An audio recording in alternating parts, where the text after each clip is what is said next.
The Midlands will also be cloudy with patchy outbreaks of rain at times, although this will become heavier and more persistent later. It's going to be windy and gusty for all, with possible gales. Persistent rain will be falling across the northeast with limited drier spells. The rain will be heavy at times and it's going to be windy with gales over coast and high ground. It's going to be a little bit drier and a little bit brighter in Scotland with some sunny spells possible. There will be blustery showers with a bit of a wintry touch to them over higher ground, and it is going to feel quite chilly. Heavy rain will just be clearing eastern parts of Northern Ireland with sunny spells and scattered blustery, perhaps wintry showers following. It's also going to be windy with coastal gales. Now, the rain will steadily clear southeast with showers following, wintry in the north and remaining windy for many. Every night at 11 on GB News, we bring you the next day's stories the day before. It's basically like time travel. If it's a big story, we'll cover it, guaranteed. But we'll also have some fun along the way. Big opinions, big laughs. Sometimes big hair. This is Headliners, the paper review show that won't send you to sleep like the others will. 11 p.m, 7 nights a week. Join us.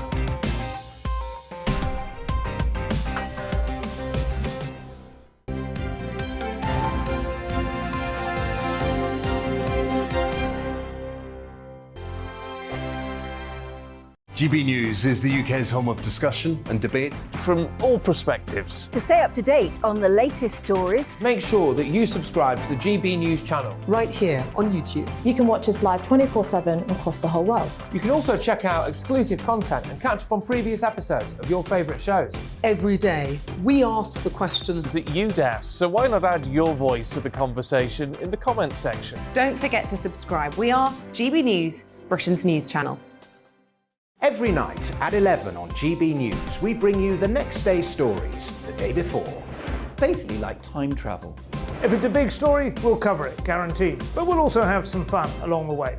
Big opinions, big laughs. Sometimes big hair. This is Headliners, the paper review show that won't send you to sleep like the others will. 11 p.m, 7 nights a week. Join us.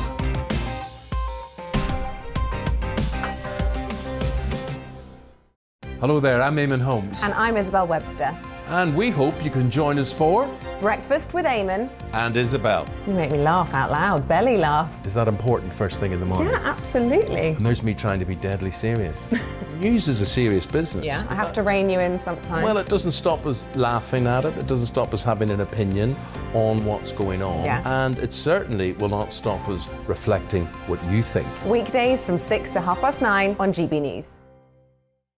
I'm Dan Wootton. Join me Monday to Thursday from 9 to 11 for the feistiest and most fun news debate on TV, where free speech reigns. I'll bring you a sharp take on the day's biggest stories, bombshell newsmaker interviews, and A-list guests. And I guarantee you, no spin, no bias, no censorship, and no reason to go to bed. That's Dan Wootton Tonight, Monday to Thursdays from 9 on GB News.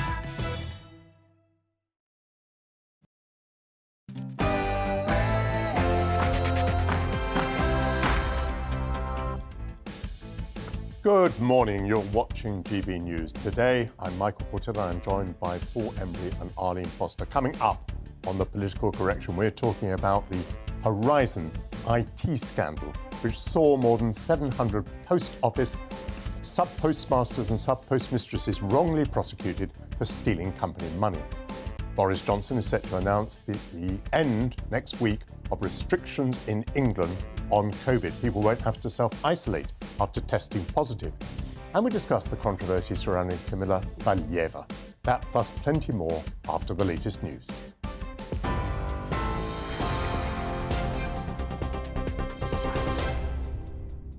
Good morning, it's 10 a.m. I'm Ray Addison in the GB newsroom. The Prime Minister has warned that a Russian invasion of Ukraine would be the biggest conflict in Europe since World War II. This morning, explosions were heard in the rebel-held city of Donetsk in the east of the country, and the military reported the death of 2 soldiers. President Volodymyr Zelensky is calling for talks with Russia's Vladimir Putin in a bid to ease tensions. Former UK ambassador to Russia, Sir Tony Brenton, told GB News he doesn't think there'll be a war. I knew Putin when I was working as ambassador. He's a very, very cautious man. He knows that a war is a very dangerous and unpredictable action, which could, if it fails, bring down his regime. I think that what's going on is a continuation of what's been going on for the last few months, is rising pressure by Russia on the West to try to get a more substantial response to the various demands they put on the table than they've received so far. And an amber weather warning has been issued for Northern Ireland, with Storm Franklin hitting the UK today. It comes just 2 days after Storm Eunice caused what providers say was the biggest national power outage on record. Around 155,000 people are still without electricity.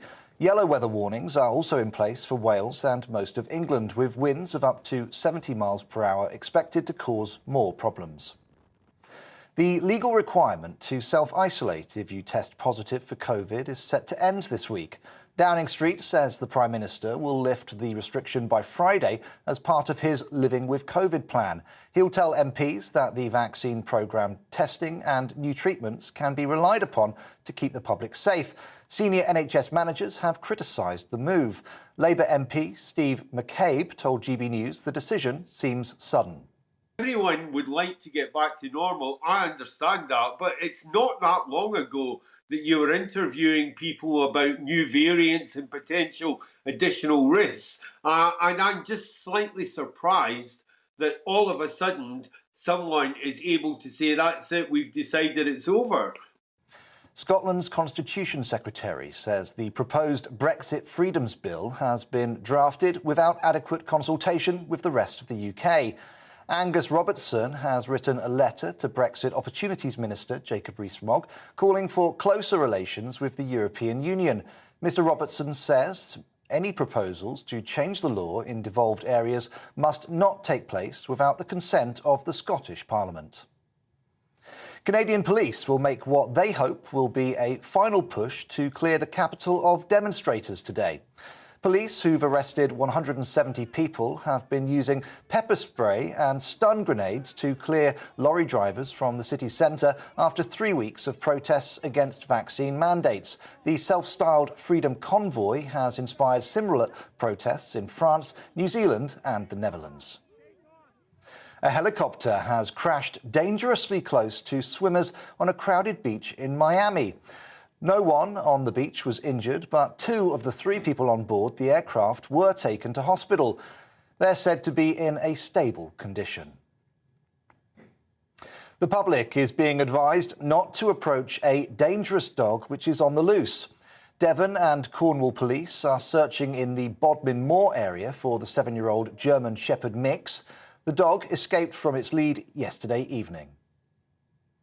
And they've done it. Great Britain has won its first Olympic curling gold medal in 20 years. The women's team dominated the final against Japan to win 10-3. The royal family tweeted their congratulations, adding it was a fantastic end to the Games. Captain Eve Muirhead says it was a proud moment.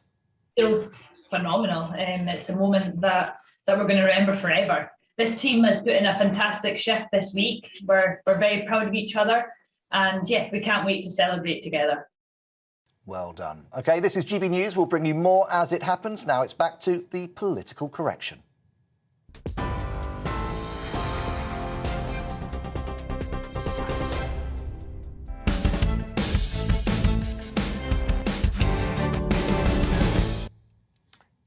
Good morning again. You're watching GB News. This is the political correction.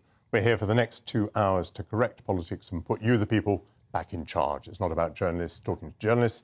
It's about you telling us what you think. Coming up in this hour, the post office scandal has been called one of the biggest miscarriages of justice in British history. We speak to one of the victims. Boris Johnson is set to announce that by the end of next week, people in England will no longer have to self-isolate after testing positive for coronavirus. And as Team GB win their first gold medal of the Beijing Winter Olympics, we take a look back at the contentious Games. If you have any thoughts and reactions to what we'll talk about today, please get in touch. Email us at gbviews@gbnews.uk or tweet us at gbnews. This is the political correction.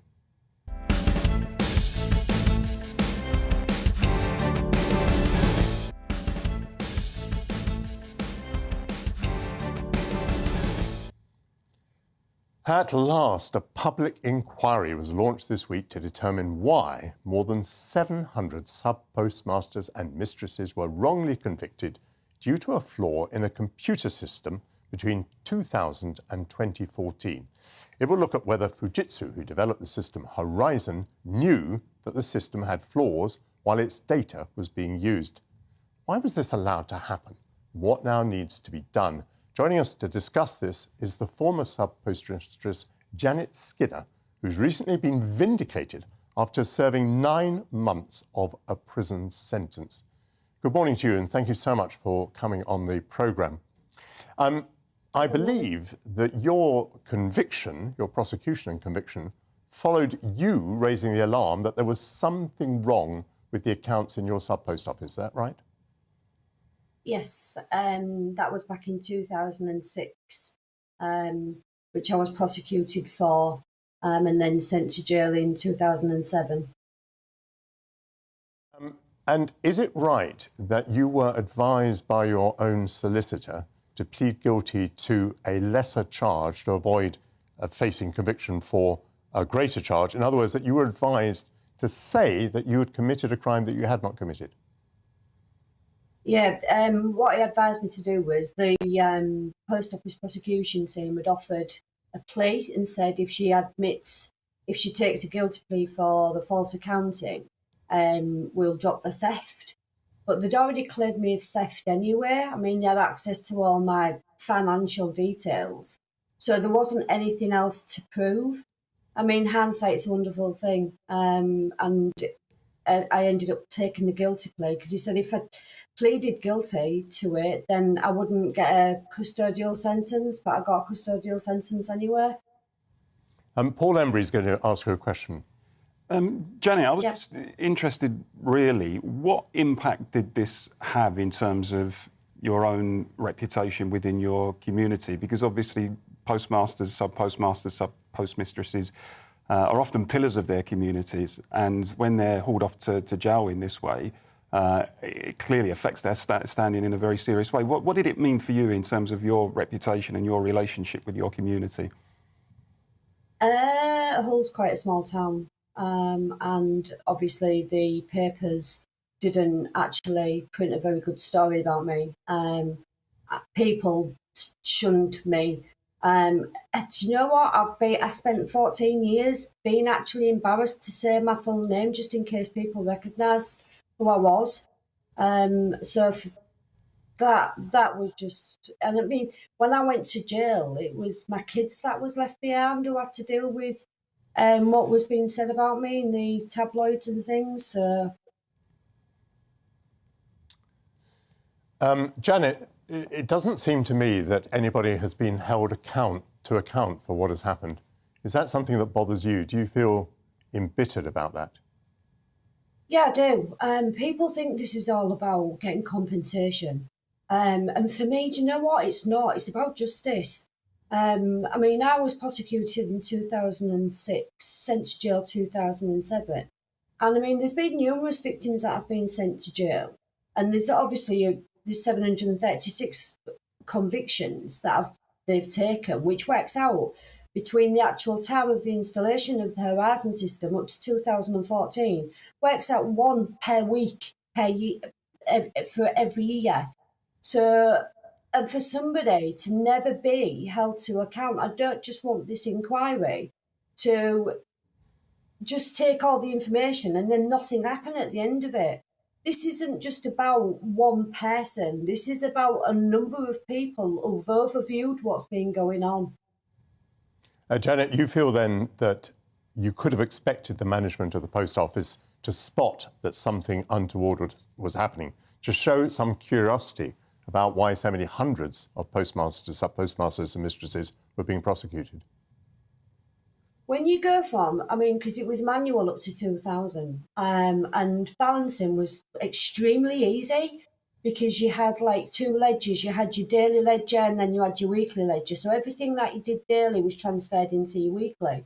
So, and things was really easy to track.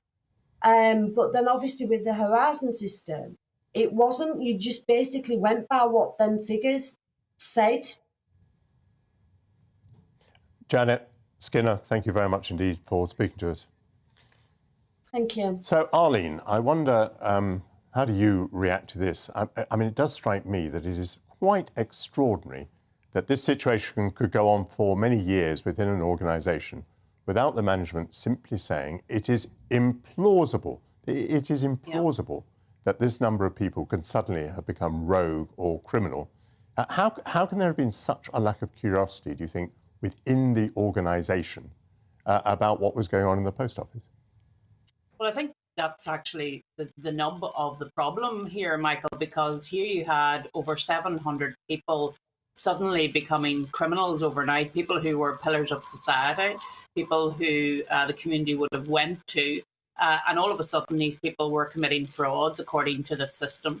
And as I understand it, the problem arose when if you were putting through a transaction on the Horizon system and the internet failed, and let's face it, between 2000 and 2014, the internet wasn't exactly robust at that time, particularly for rural post offices. So if the internet went down in the middle of a transaction, then what actually happened is when you went back to do the transaction, when the internet came back up again, it didn't cancel the first transaction and double accounted the second transaction. So of course there was then a problem. But my issue is in terms of Fujitsu, which is the company that designed this Horizon platform for post offices, if they knew there was a problem during those 14 years, then those people who give evidence in cases such as the one that we've heard of were actually committing perjury, because they have given evidence that these people have committed fraud, committed theft, when in actual fact, the problem was the platform, the problem was the technology. And I just find it incredible, as you say, that it went on for 14 years, that nobody thought that how is it that all of these people have suddenly become fraudsters when they were previously such well-respected people. And it is a scandal. And I really hope the public inquiry gets to the bottom of it and that people, importantly, are held accountable for it as well. Arlene, did you see it at a constituency level? Did you see people in Northern Ireland either writing to you or to other representatives, political representatives, saying what had happened? Did it raise alarm bells with you? And if so, when? No, I didn't have anyone come to me directly, but I did notice in the House of Lords when the debate on the public inquiry came up that one of our Lords members, Baroness Ritchie, raised the issue in relation to Northern Ireland victims. So there are victims here in Northern Ireland. There's victims right across the United Kingdom in relation to this whole issue, and it is a scandal and it absolutely needs to be dealt with. Paul, you feel pretty indignant about this, I think, and how could one feel anything else? I just think it's the most appalling miscarriage of justice. You know, 700 decent people, upstanding, pillars of their community, as Arlene said. And we all know that postmasters, postmistresses are very well respected in their local communities. And to have this on their reputation, to have been accused and convicted of stealing money when they were innocent, and to see their reputations dragged through the mud, it's incredible, as has been said, that nobody thought, well, hold on a second, all of these people being convicted, is there not something wrong with the software? And I was struck by the fact that, reading up on the affair, that Frank Field, the former Labour MP, who, as you know, was Work and Pensions Minister at the turn of the century, raised concerns over the Horizon software at the time. So it's not like this was... At which time? Around 2000. Around 2000? Around 2000. So he was raising concerns around 2000? And it's there, it's on the record.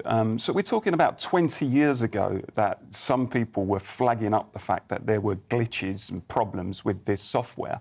And, you know, Janet said it wasn't about compensation, and I understand that entirely. But even so, I think that given what these people have been through, they're entitled to the maximum compensation. And sadly, people have recognised the fact that some of them are in advancing years now and may not live to see justice. And that would be incredibly sad. But somebody somewhere surely has got to be held to account for what is unquestionably one of the biggest miscarriages of justice, I think, in our history. Well, one of the things I think that will irritate people very much is that it appears to be, you know, as usual, one of these establishment cover-ups. how can it be that this has gone on for 20 years or 10 years, depending on how you define the problem, and yet no one has been held to account? So I think the chief executive of the Post Office was Paula Venables. That was between about 2012 and 2019, from memory. Not only has she not been held to account for this, she went on to a senior position in the health service. She had a position at the Cabinet Office. She was given a CBE. Obviously, she was well paid.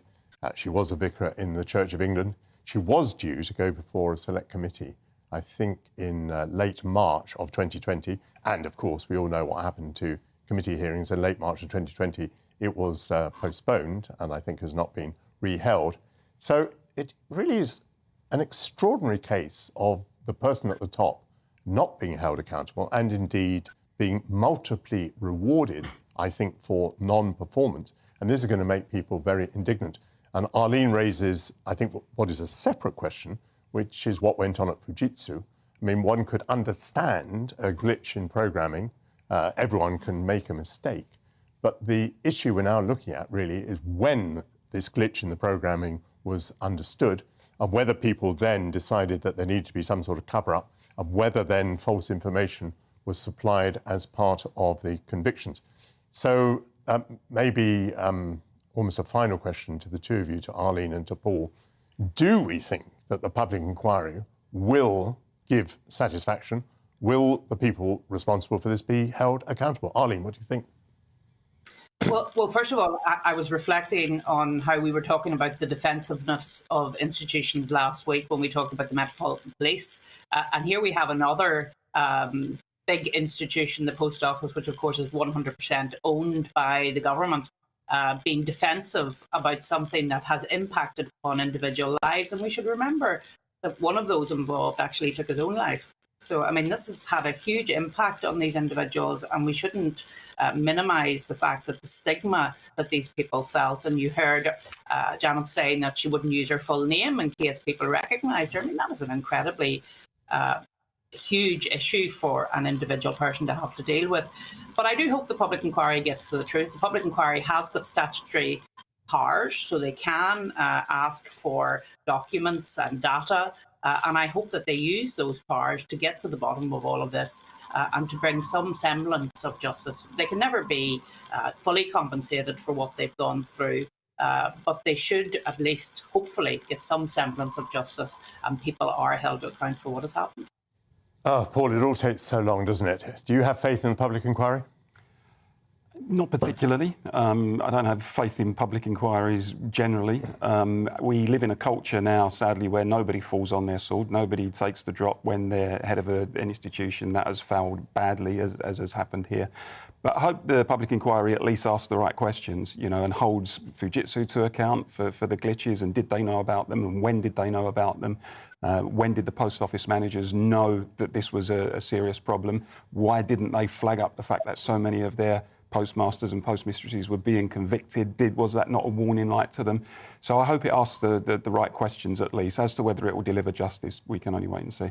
I suspect that the indignation expressed by the three of us on this programme and the great sympathy that we feel for Janet Skinner, who spoke to us earlier, will be shared throughout the country. So I think there's a tremendous burden of responsibility that falls upon this public inquiry. Coming up after the break, we talk about Kamila Valieva, the 15-year-old Russian Olympian at the centre of the doping scandal. And as the Prime Minister announces an end to public COVID restrictions in England, we ask if it's the right time for that. And what is the legacy of lockdown? That and much more after the break. Don't go away, please.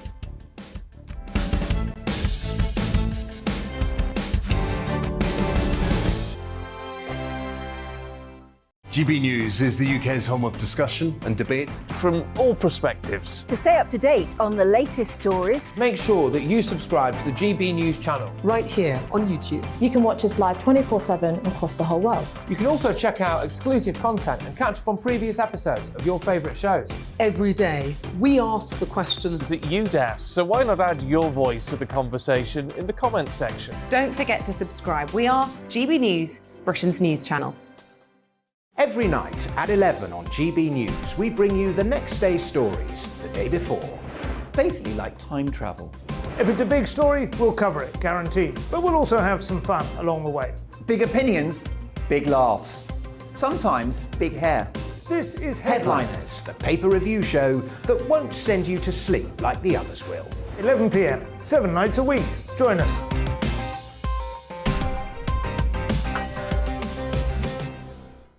Hello there, I'm Eamon Holmes. And I'm Isabel Webster. And we hope you can join us for Breakfast with Eamon. And Isabel. You make me laugh out loud, belly laugh. Is that important first thing in the morning? Yeah, absolutely. And there's me trying to be deadly serious.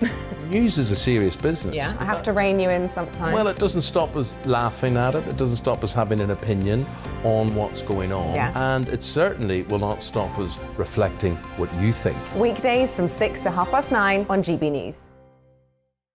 I'm Dan Wootton. Join me Monday to Thursday from 9 to 11 for the feistiest and most fun news debate on TV, where free speech reigns. I'll bring you a sharp take on the day's biggest stories, bombshell newsmaker interviews, and A-list guests.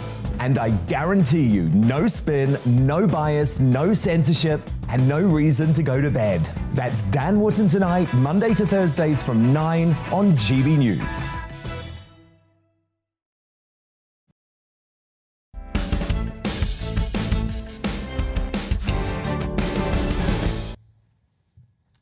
Welcome back to the Political Correction. Not surprisingly, your views have been pouring in during that discussion that we were having about the scandal with the post office sub-postmasters and sub-postmistresses.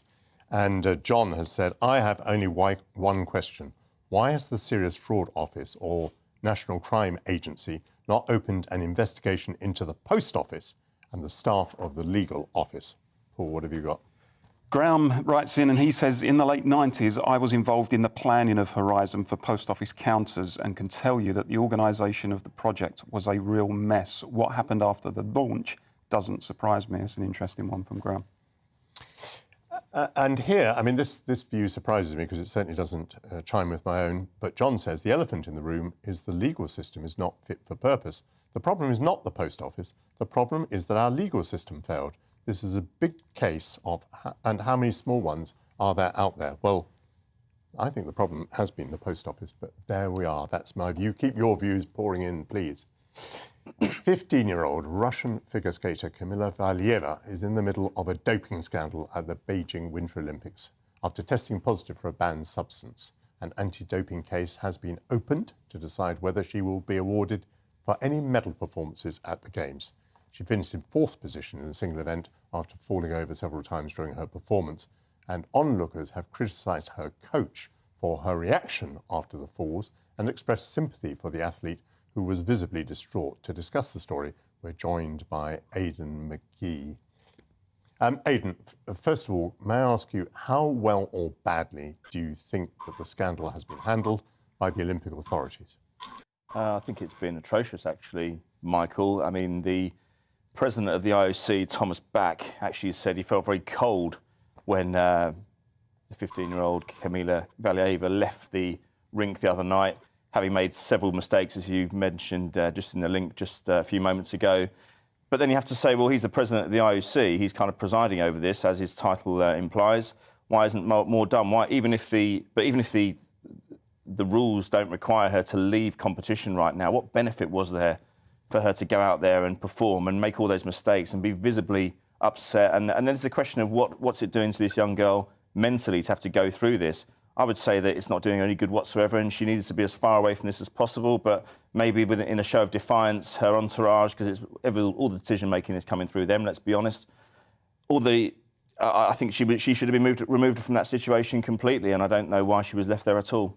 Well, I think the argument was precisely on mental health issues, wasn't it? The argument was that if she was kicked out of the Olympics and sent home after the positive test, that would have a devastating impact on her mental health. Do you not see any validity in that counter-argument?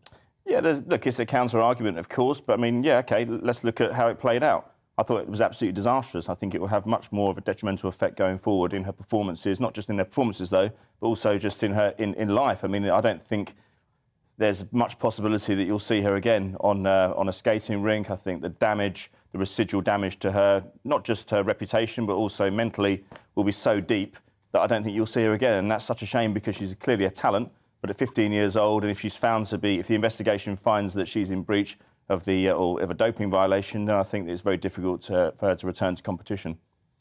What do we make of the behaviour of the coach after she had made these mistakes on the ice rink and fallen several times, as we saw on the screen just there? The coach was more or less yelling at her, what we were thinking of, what was on your mind, where was your mind? Is this just par for the course? I mean, is there no greatness in sport without that sort of behaviour? Or do you think there's an exceptional case which borders on child abuse here in the way that these young Russian athletes were trained? I think the problem here is Thomas Bach, the IOC president, said, we've seen.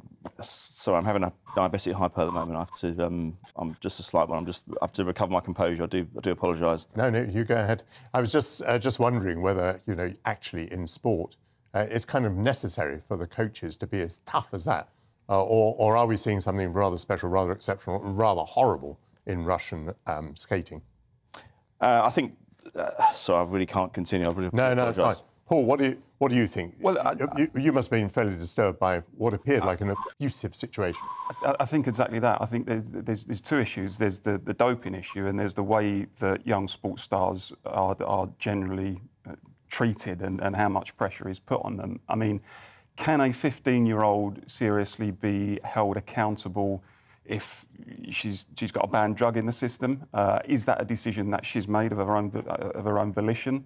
I suspect probably not. I suspect that's probably come down from somebody else telling her to take that banned drug. And more generally, is it acceptable that she clearly was put under intense pressure, and the spectacle afterwards of the coach laying into her because she had a bad performance? Now, it may be one thing saying if you're a seasoned performer in your 20s or 30s, but when you're 15, I think you need to take a very different approach to youngsters like that. Arlene, does it puzzle you that the Russians are still competing? I mean, after all, the country as a whole was found to be comprehensively cheating, and yet here we are, the Russians continue to compete. Of course, they've changed their name. They're not called Russia anymore, they're called the Russian Olympic Committee. But it doesn't seem like any truly effective action has been taken against the Russians. No, and I think Russia is probably one of those countries which, because they're so big, people don't want to take action against them, which I think is wrong, of course, because if they are breaking the rules, there should be consequences for that.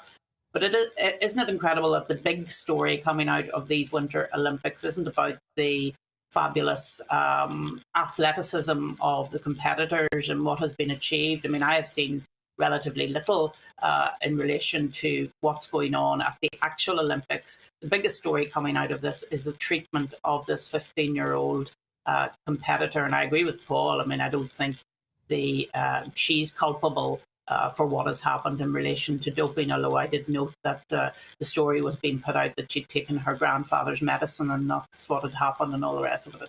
It's completely unbelievable. But the way in which she has been treated, not giving her, and her mental health had been talked about, so not giving her comfort when she came off after what had happened, actually berating her. I mean, I just felt it was very difficult to watch, to be honest with you, Michael. And for all of our young sports stars across the country, I hope they get better coaching than that and more encouragement. Yes, you have to be motivated. Yes, you have to be tough and have resilience.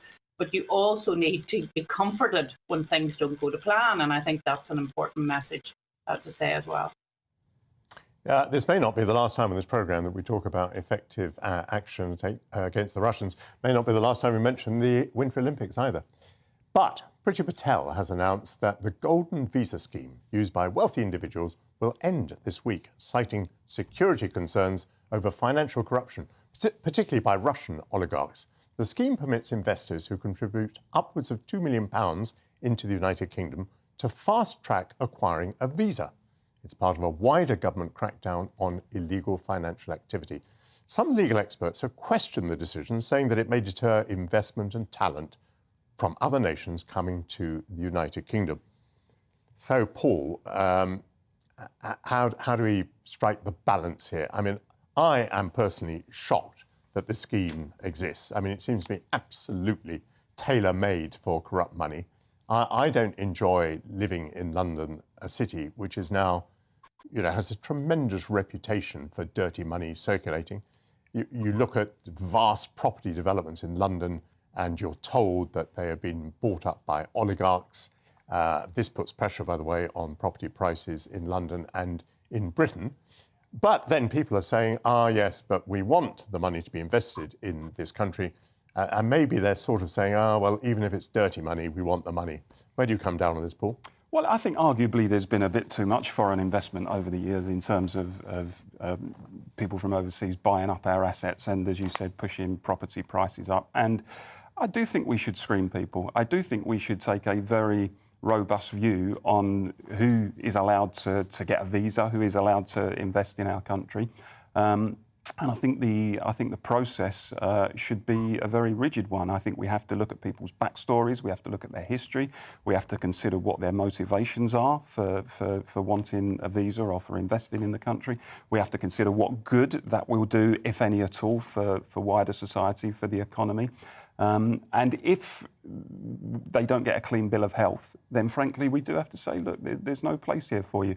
I don't think this is necessarily a party political thing, because arguably these rules were relaxed most when the new Labour government was in power, which I think is a sad thing. But certainly I think this is the right move. We need to be much more robust in terms of screening people who want to invest in this country. Arlene, it is indeed striking that this policy has been in place for a long time, I think since 1994. So it has spanned Labour and Conservative governments, and of course the coalition government for that matter.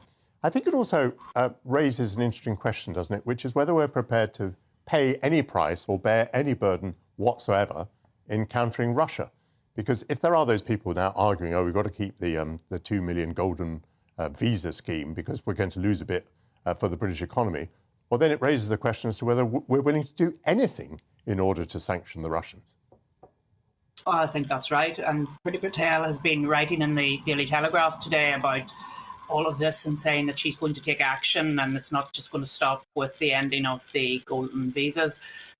But you're right. I mean, this has been around for quite a long time. 1994, they were brought in. They were extended in 2008 under Gordon Brown, as Paul has said.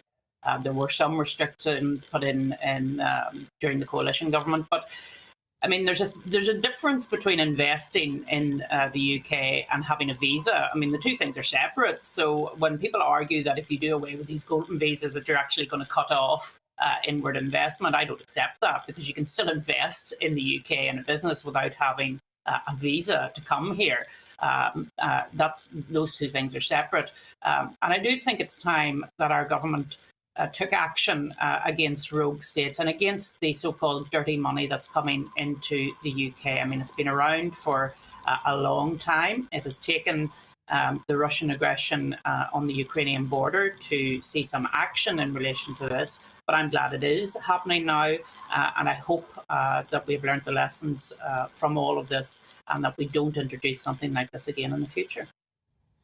Yes, I mean, I've been very disturbed. I've seen that within the European Union, there are governments from island economies that offer passports and even numbers of passports to families to people making quite small investments. So what that means is that people have money, can obtain a European Union passport. Once you've got a European Union passport, of course, you can travel and settle anywhere in the European Union. So, I mean, there are different aspects to this scandal. So, Paul, you're happy with what Priti Patel is doing. I was rather shocked that I think we've been shamed into this by foreign pressure. It has been other governments saying, look, we're trying to have a common front against the Russians, and London is well known as being the centre of dirty Russian money. There's some national shame in that, isn't there? Well, it's the age-old question. How many of your morals are you prepared to trade in order to benefit economically and financially? And this is a question I think that can be applied in the context not just of our relations with Russia, but China and, dare I say, Saudi Arabia, and a number of other countries who we freely trade with and apparently happily trade with, but who have at the very least questionable human rights regimes. Now, some people would call that realpolitik, other people would call it hypocrisy. I just don't think we should be selective about this stuff. We need to be consistent. If we apply that criteria to Russia, we should apply it to other countries as well. Well, I wonder whether we're going to have any GB views on that matter. I very much think that we will. But coming up next, we discuss the ending of COVID restrictions, as well as the Education Secretary who's cracking down on political bias in classrooms. Don't forget to send us your views, gbviews@gbnews.uk, or tweet us at GBNews. All this and much more after the break. Don't go away, please.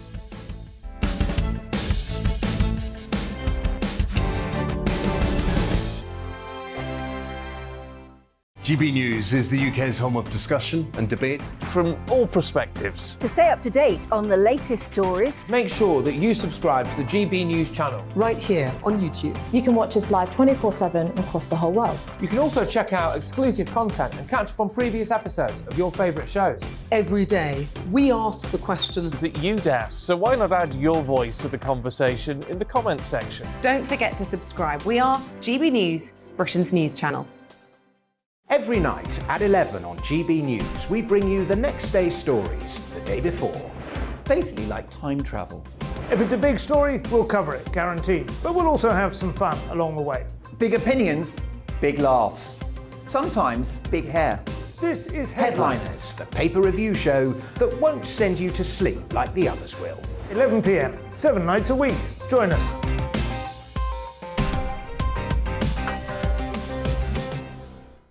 Hello there, I'm Eamon Holmes. And I'm Isabel Webster.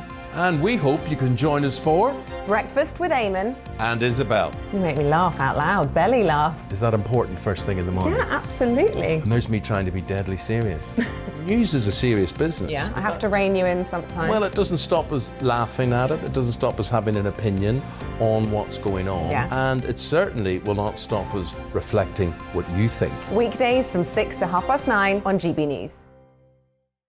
I'm Dan Wootton. Join me Monday to Thursday from 9 to 11 for the feistiest and most fun news debate on TV, where free speech reigns. I'll bring you a sharp take on the day's biggest stories, bombshell newsmaker interviews, and A-list guests. And I guarantee you, no spin, no bias, no censorship, and no reason to go to bed. That's Dan Wootton Tonight, Monday to Thursdays from 9 on GB News.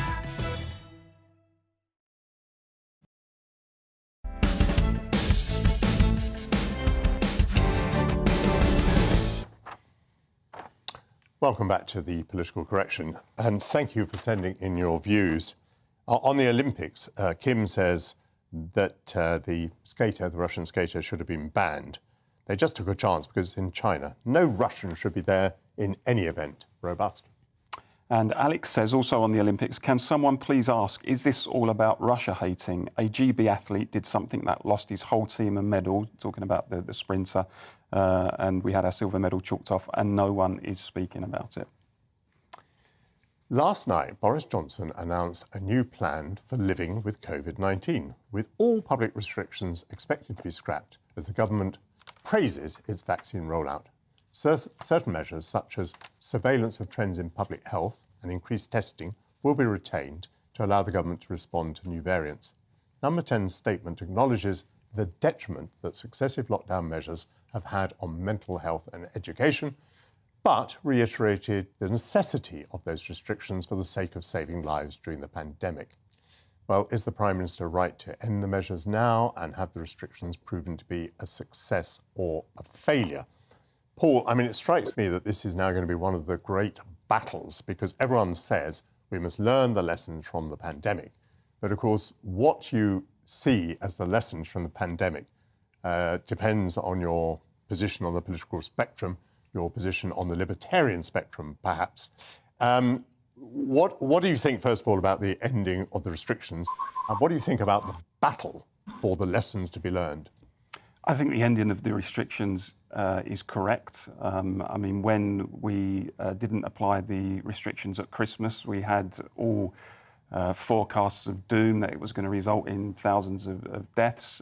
When the restrictions were lifted last summer, last July, the same people made the same forecasts, and on both occasions they turned out to be wrong, which kind of makes you question whether the lockdowns that we did undertake earlier on were indeed necessary. And there needs to be balance in the debate. For example, a couple of weeks ago, Johns Hopkins University published a study, a detailed study, that said that lockdown had really been ineffective in terms of reducing COVID-related deaths. It was something like 0.2%, but had come at enormous social and economic costs. So I think that the people who called it wrong last time are probably calling it wrong again this time. We do need to get back to normal. We need to be treated like grown-ups, and we need to learn to live with it, absolutely. And there's a new book out by Professor Woolhouse, who's a member of the SAGE committee. And I see this as an early attempt to decide what lessons we have to learn. So Professor Woolhouse, for example, says that he was calling for urgency very early on in the pandemic, and that he felt that closing our borders earlier would have been a good idea. But on the whole, he seems to be entirely against lockdown. And the reason for being against lockdown is that it is based on the theory that you can eliminate COVID, and he believes that you cannot. So these are interesting and I think nuanced conclusions in his new book. Arlene, how do you think the battle over what the lessons to be learned will play out? Yeah, so it's interesting, isn't it, that we haven't heard much about the public inquiry recently. There was a flurry of activity around that a number of months ago about whether each of the devolved administrations should have their own public inquiry or whether we just have the main UK public inquiry, and no doubt that will come to the fore again. But to take Paul's point about differing restrictions across the UK, I mean, Scotland was quite, they put in quite a lot of restrictions, many more than in England. And it appears, from what I've been reading, that the death toll in Scotland is actually slightly higher than in England. So we will have to look at all of these things with hindsight. But I remember very well being told that the whole reason that we needed to lock down was to delay the virus from coming in, to give the NHS time to prepare for dealing with the virus. You remember it was always the sombrero, and you had to try and squash the sombrero. And when we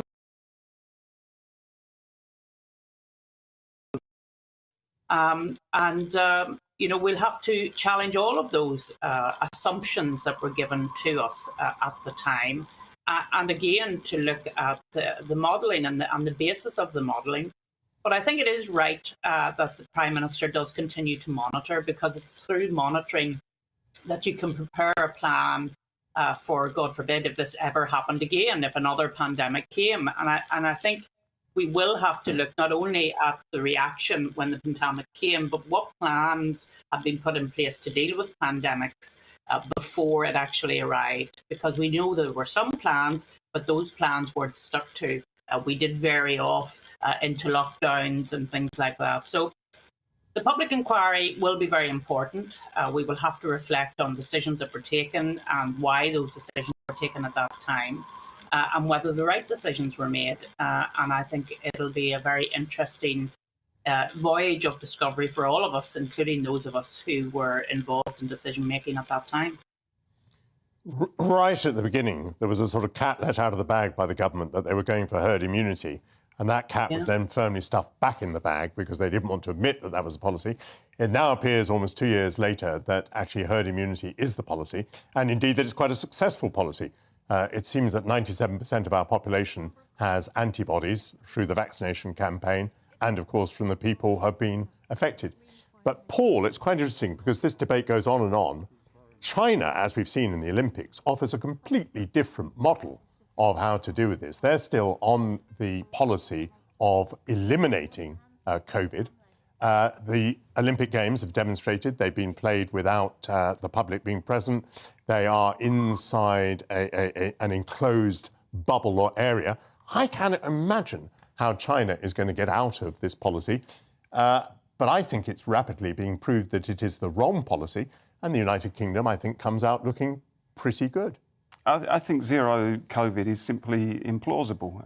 I think that the last 2 years have shown us that any policy designed to achieve that just isn't going to work. I mean, I've said from the beginning that, look, for a very small percentage of people, this is a serious virus. There's no question about that. But for the vast majority of the population, it does not pose a serious threat. Indeed, millions of people have had it without even knowing that they've had it because they haven't demonstrated any symptoms. So I think from the beginning we should have taken a much more targeted approach, which is to say we will devote all of the resources necessary to protecting those who are genuinely vulnerable, all the resources of the state and civil society geared towards those people. But for the rest of the country, we allow people, so far as possible, to go about their normal business. I suspect now that that's probably in the future the kind of policy that we're going to introduce. So I think that much of the policy of lockdown on the last 2 years will have proved to be unnecessary, and I think that's the real tragedy. It certainly sounds as though the three of us here are pleased that the restrictions are being removed in England, at least. Now, new rules announced by the Education Secretary, Nadhim Zahawi, will ban teachers from indoctrinating pupils on political issues. They'll be ordered not to give one-sided accounts of historical and political topics in a bid to tackle woke teachers who've been accused of pushing left-wing agendas. Well, is it high time that this agenda pushing was tackled, and is the education right to do it? Joining us to discuss this is Deputy Research Director of the Free Speech Union, Emma Webb. Well, Emma, welcome to GB News. It's great to have you here. How should we view what the Education Secretary is doing here? Is he interfering with the free speech of teachers, or is he imposing a much-needed safeguard for the children in our classrooms? I think this guidance is an important step in the right direction. I don't think it's going to deal with the problem of impartial teaching entirely. The whole idea is that teachers are supposed to be teaching a broad and balanced curriculum, and that means allowing for a proper diversity of views to be explained and explored within the classroom, but not to be partisan. So the Education Act 1996 already explicitly states that teachers are not supposed to teach in a way that is partisan. And what we've seen, and the Free Speech Union has received many, many emails from concerned parents about this, is that there is a lot of partisan teaching going on. And in one sense, it may be because the teachers are perhaps not aware of the fact that the law is that they should not be teaching such partisan political positions, or it may be that that they are aware of it and are choosing to do so anyway, or perhaps they simply don't realise that these views are partisan. So, for example, the teaching of things like white privilege or toxic masculinity, things that are contested views that within their circles they may believe are just the norm. These are things that we've been seeing taught, throughout schools around the country, and it's extremely concerning. Black Lives Matter is another political organisation that has had a lot of influence within many schools around the country, and so this is an important step. But I think the concern will be that there is no enforcement mechanism in place to ensure that this guidance is actually being upheld by teachers, so that concerned parents can actually seek to address the problem if it arises. Well, yes, I mean that's absolutely what struck me, Emma, that the Education Secretary is issuing guidance. I mean, it seemed to me maybe this was just a way of generating a headline or two. I mean, I don't see that guidance makes much difference. I mean, the point has already been made that the legislative framework is in place and it hasn't changed for a number of years. And many people would say that it was quite explicit on the subject. So are you a bit cross with the Education Secretary for creating headlines without actually any enforcement? No, I think it's a step in the right direction, and I think there are some within the Department for Education that are quite serious about tackling this issue. And so I think it is a step in the right direction. And, we've seen from, for example, some of the unions who have criticised this, including the National Education Union. And I think it's quite telling that the critics of this guidance are those who actually have pushed for partisan teaching within schools. So, for example, the National Education Union helped to put together this guidance that was reported on last year that encouraged the teaching of white privilege within nursery settings. So it makes sense that they would therefore be opposed to this guidance. So I think we need to look firstly at the people who are criticising this guidance, but also to see this as being, an important step, because it is the case that it is already the law that teachers shouldn't teach in a way that is partisan. But it is also, even though this is non-statutory guidance, this does give teachers an important reminder that they are supposed to be teaching impartially, and gives them examples of what that means in a current context, whether it's relating to climate change or whether it's relating to issues to do with race, or as we've seen, to do with the British Empire. The government have been quite clear in the guidance that they're not trying to limit the scope of what can be taught. They're just trying to ensure that teachers aren't forcing their opinion or contested views on students and presenting them as facts. Well, we're fortunate to have on our show one of Britain's best-loved trade unionists, that is to say, Paul. So, Paul, what is your reaction to the position of the National Education Union? I'm not sure much of the trade union movement would share your assessment there, but it's very flattering anyway. Look, I mean, I suspect that the teachers' unions will oppose any guidance along these lines. I think that they will probably be quite happy for many of their teachers to kind of peddle their own particular views in the workplace. But my view is simple. Look, schools are for teaching and not for preaching, ultimately.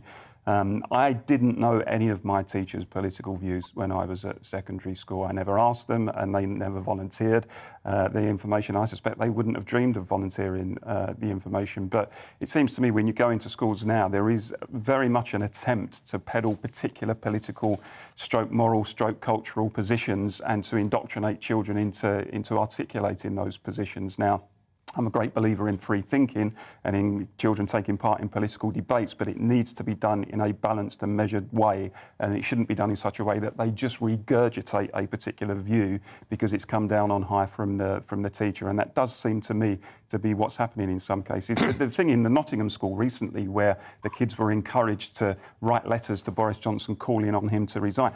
I want Boris Johnson to resign, but I don't necessarily support that kind of method. So we do need to look seriously at these sorts of issues. So, Emma, let me put a practical example to you.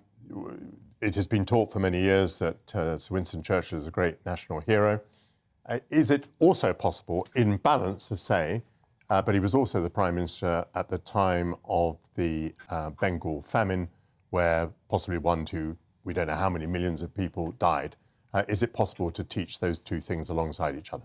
I think it is. And, you know, the guidance that the DFE have issued actually is quite clear that teachers should use their own reasonable judgment in this. And so, you know, when we're talking about particular historical figures and we're talking about putting people in context, often what you see is actually that the context in which they're put gives a very partial selection of facts that are particularly negative. And so in the case of someone like Winston Churchill, you can present, and again, this, as the DFE guidance states, it should depend on the age of the student. And perhaps when it comes to contested histories, that should be something for older students when they can actually make their own critical assessment of those facts.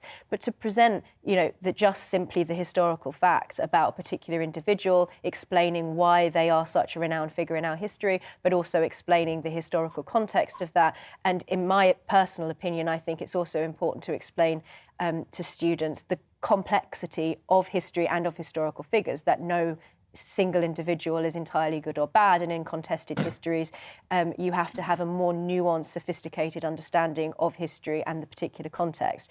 So I think it is possible to present those histories in a balanced way, but as the guidance states, you know, it's something that teachers should be sensitive to the age of the student, or it actually says in the guidance, the developmental stage. Emma, thank you very much for that. Earlier, our sports editor, Aidan, wasn't feeling very well when he was sitting here on the sofa with us. I'm pleased to say that he's now feeling good again, so that's a great relief. A demonstration against the Northern Ireland Protocol took place on Friday night, with thousands of people marching against the withdrawal agreement.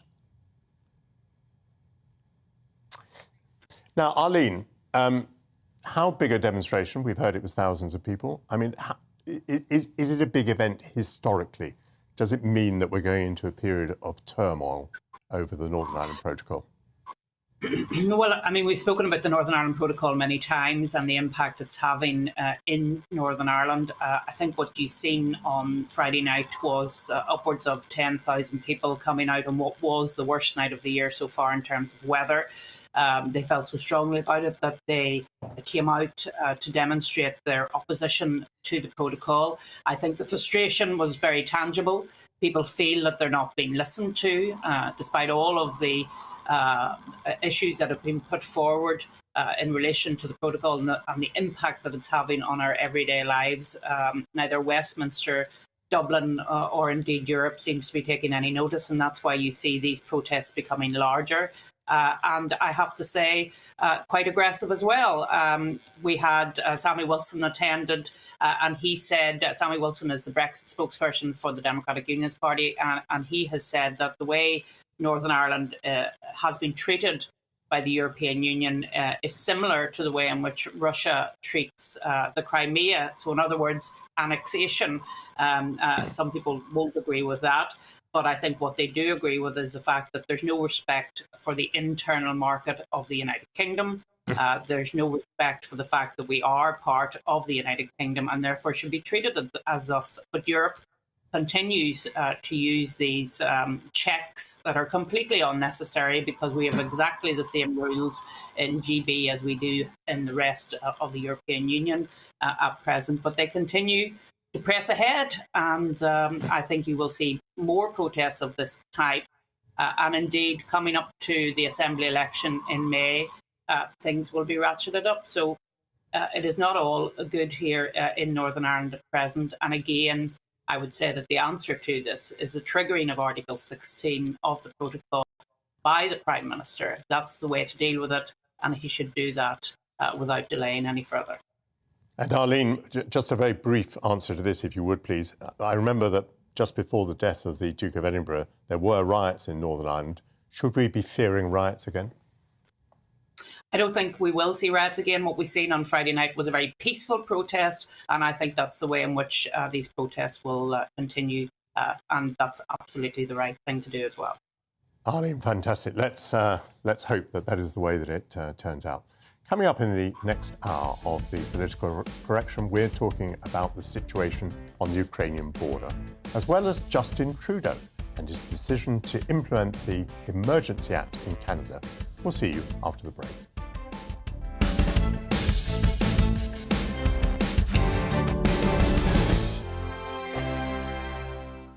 GB News is the UK's home of discussion and debate from all perspectives. To stay up to date on the latest stories, make sure that you subscribe to the GB News channel right here on YouTube. You can watch us live 24/7 across the whole world. You can also check out exclusive content and catch up on previous episodes of your favourite shows. Every day, we ask the questions that you'd ask, so why not add your voice to the conversation in the comments section? Don't forget to subscribe. We are GB News, Britain's news channel. Every night at 11 on GB News, we bring you the next day's stories the day before. Basically like time travel. If it's a big story, we'll cover it, guaranteed. But we'll also have some fun along the way. Big opinions, big laughs. Sometimes big hair.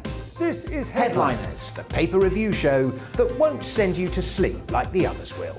11 p.m, 7 nights a week. Join us.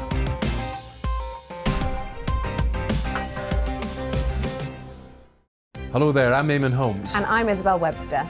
And we hope you can join us for Breakfast with Eamon and Isabel. You make me laugh out loud, belly laugh. Is that important first thing in the morning? Yeah, absolutely. And there's me trying to be deadly serious. News is a serious business. Yeah, I have to rein you in sometimes. Well, it doesn't stop us laughing at it. It doesn't stop us having an opinion on what's going on. Yeah. And it certainly will not stop us reflecting what you think. Weekdays from 6 to 9:30 on GB News.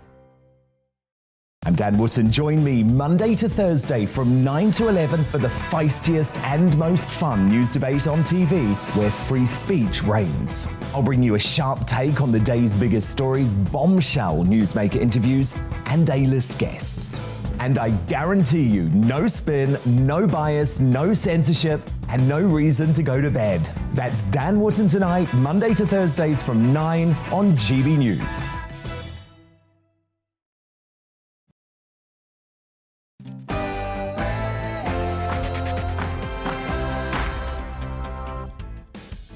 Good morning, you're watching GB News. Coming up this hour on the Political Correction, we take a look at the Winter Olympics in China. We attempt to decipher the ongoing situation on the Ukrainian border, and we speak to a Canadian lawyer as Prime Minister Justin Trudeau enacts an emergency act. That plus plenty more after the latest news.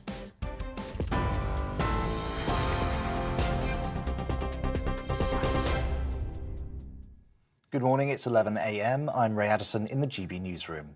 The Prime Minister has warned that a Russian invasion of Ukraine would be the biggest conflict in Europe since World War II. This morning, explosions were heard in the rebel-held city of Donetsk in the east of the country, and the military reported the death of 2 soldiers. President Zelensky is calling for talks with Russia's Vladimir Putin in a bid to ease tensions. Former UK ambassador to Russia, Sir Tony Brenton, told GB News he doesn't think there'll be a war. I knew Putin when I was working as ambassador. He's a very, very cautious man. He knows that a war is a very dangerous and unpredictable action, which could, if it fails, bring down his regime. I think that what's going on is a continuation of what's been going on for the last few months, is rising pressure by Russia on the West to try to get a more substantial response to the various demands they put on the table than they've received so far. An amber weather warning has been issued for Northern Ireland, with Storm Franklin hitting the UK today. It comes just 2 days after Storm Eunice caused what providers say was the biggest national power outage on record. Around 155,000 people are still without electricity. Yellow weather warnings are also in place for Wales and most of England, with winds of up to 70 miles per hour expected to cause more problems. The legal requirement to self-isolate if you test positive for COVID is set to end this week. Downing Street says the Prime Minister will lift the restriction by Friday as part of his Living with COVID plan. He'll tell MPs that the vaccine programme, testing and new treatments can be relied upon to keep the public safe. Senior NHS managers have criticised the move. Labour MP Steve McCabe told GB News the decision seems sudden. Everyone would like to get back to normal. I understand that, but it's not that long ago that you were interviewing people about new variants and potential additional risks. And I'm just slightly surprised that all of a sudden someone is able to say, that's it, we've decided it's over. Scotland's Constitution Secretary says the Brexit Freedoms Bill has been drafted without adequate consultation with the rest of the UK. Angus Robertson has written a letter to Brexit Opportunities Minister Jacob Rees-Mogg calling for closer relations with the European Union. Mr Robertson says any proposals to change the law in devolved areas must not take place without the consent of the Scottish Parliament. Canadian police will make what they hope will be a final push to clear the capital of demonstrators today. Police, who've arrested 170 people, have been using pepper spray and stun grenades to clear lorry drivers from the city centre after 3 weeks of protests against vaccine mandates. The self-styled Freedom Convoy has inspired similar protests in France, New Zealand and the Netherlands. A helicopter has crashed dangerously close to swimmers on a crowded beach in Miami. No one on the beach was injured, but 2 of the 3 people on board were taken to a hospital. They're said to be in a stable condition. A passenger who was among 12 missing people has been rescued from a burning ferry. The fire on the Italian-flagged Euroferry Olympic, which was sailing from Greece to Italy, started in the early hours of Friday morning. Rescuers discovered the survivor on the stern of the vessel as it was being towed towards Corfu. 11 people are still unaccounted for. The public is being advised not to, which is on the loose. Devon and Cornwall police are searching in the Bodmin Moor area for the 7-year-old German Shepherd mix. The dog escaped from its lead yesterday evening. And they've done it. Great Britain has won its first Olympic curling gold medal in 20 years. The women's team dominated the final against Japan to win 10-3. The royal family tweeted their congratulations, adding it was a fantastic end to the Games. Captain Eve Muirhead says it was a proud moment. Feels phenomenal. It's a moment that we're going to remember forever. This team has put in a fantastic shift this week. We're very proud of each other, and yeah, we can't wait to celebrate together. This is GB News. We'll bring you more as it happens. Now let's get back to the political correction.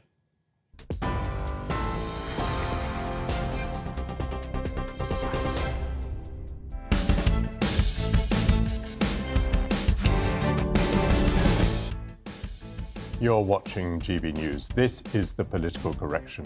We're here for the next hour to correct politics and put you, the people, back in charge. This is not about journalists talking to journalists. It's about you telling us what you think. And coming up in this hour, as bellicose rhetoric continues around the Ukrainian border and threats of war increase, we attempt to decipher what's actually going on.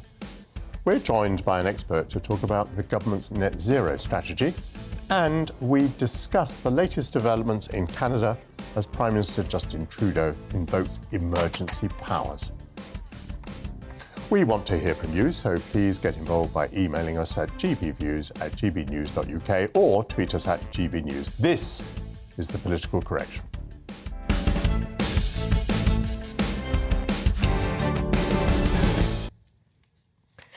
And your views have been coming in. We were talking about dirty money earlier, and Nick says, I don't understand. Money deposited is used by the recipient bank to finance borrowings for trade, etc.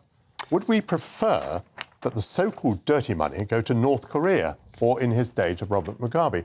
I think my answer to that question is yes, I would prefer that. What have you got, Paul? And on the same subject, Bob says, with the spotlight finally deliberately too late on money laundering, will cryptocurrency be the new vehicle to hide ill-gotten gains? Interesting question. I think that's a good question. Now, the Beijing Winter Olympics come to an end today, having taken place amid a string of controversies. Putting all this to one side and focusing on sportsmanship, how did Britain fare in the tournament? Have Team GB done the nation proud? And most importantly, did you watch it? Oh dear, that is to me an embarrassing question because I did not. I don't think I saw a single moment of the Winter Olympics. And I do feel, in a way, slightly ashamed about that because, of course, you know, our athletes have put in a tremendous performance and they're terrific sports people. But I'm afraid it just is not something that terribly interests me. But, Paul, I think you were probably glued to at least some of it. I'm not sure about glued. The curling, glued to the curling. Being the trooper that I am, in the early hours of this morning, I did watch most of the GB women's team against Japan in the final of the curling, and they did exceptionally well and won a gold medal. But I can't. I'm a sports fan. I can't say I ever get terribly excited about the Winter Olympics, to be perfectly blunt.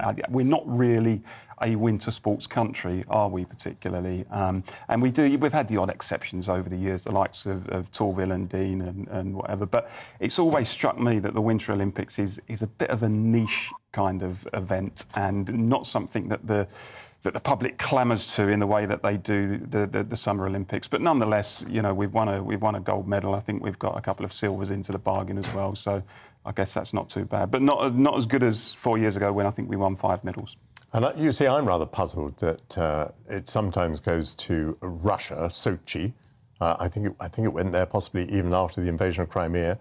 Now it goes to China with one of the most appalling human rights records on the planet.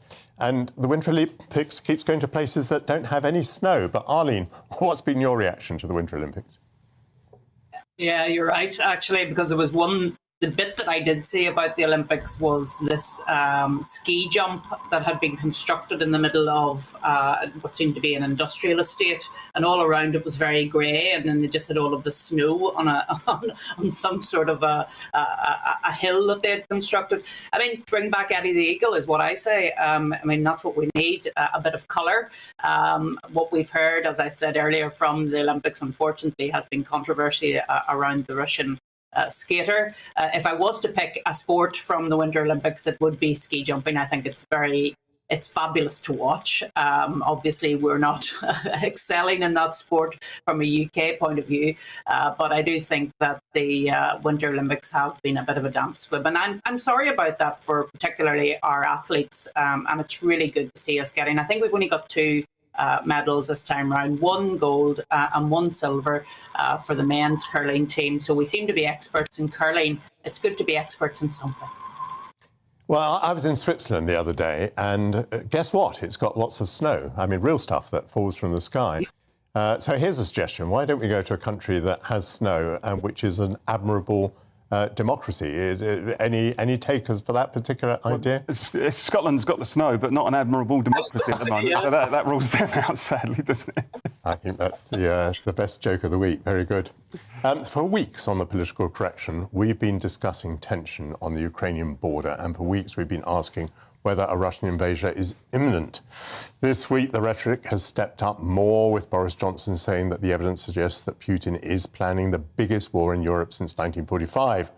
The United States President Joe Biden says he's convinced that Putin has already made the decision to invade Ukraine. Well, Paul, you tend to be our resident sceptic on whether there's actually going to be an invasion. Has your scepticism been shaken at all this week, I wonder?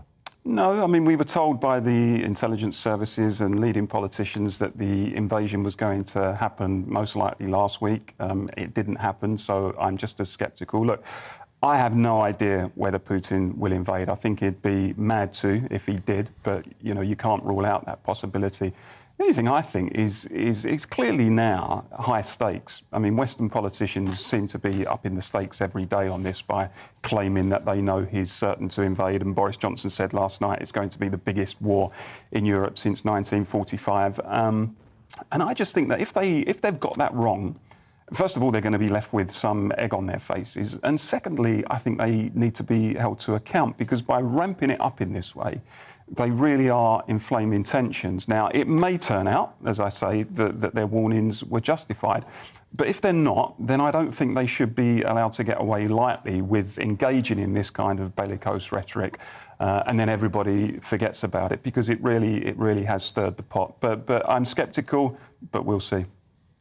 I mean, it is arguable that with the United States sharing intelligence that the invasion was going to happen last Wednesday, that's precisely why it didn't happen last Wednesday. And if an invasion has been postponed, that would be a very good thing. Paul, I've sort of been a fellow sceptic with you, although possibly for rather different reasons. I've very much doubted whether an invasion would occur. I think my confidence on that has been slightly shaken this week. What the Russians have been saying is there's not going to be an invasion unless there's provocation. Yeah. So we have actually seen some firing in the last week, not huge-scale warfare, but there has been some fighting going on. And at one point, Putin himself said that he thought there was a genocide going on in eastern Ukraine. There is absolutely no evidence for this genocide whatsoever. But in other words, what the Russians are putting in place, plank by plank, is their rationale for going into Ukraine. They're telling the Russian people, apparently, that terrible atrocities are being committed in Ukraine, and they're building up the idea that Russia has a duty to go in there and save, in particular, the Russian-speaking population. And by the way, that process, this build-up, is what we've seen in the previous instances of Russian aggression. Arlene, where do you stand on this as to whether you think it's going to happen or not? Well, I think that the comment has been made that Putin would be mad to invade. And of course, the question is he mad? And that is the point. But I do agree with you that the activity in eastern Ukraine, rather, in the Donbass region, has been very concerning. We've seen an attack, a gun attack, very close to a kindergarten. And Putin is actually upping, we're talking about rhetoric being upped from the NATO side, but actually Putin has been upping the rhetoric and causing a lot of fear and alarm in eastern Ukraine and telling people that they should evacuate to Russia. I saw pictures of children from an orphanage being taken out of eastern Ukraine and into Russia for their own safety. So he's causing this whole alarm in eastern Ukraine.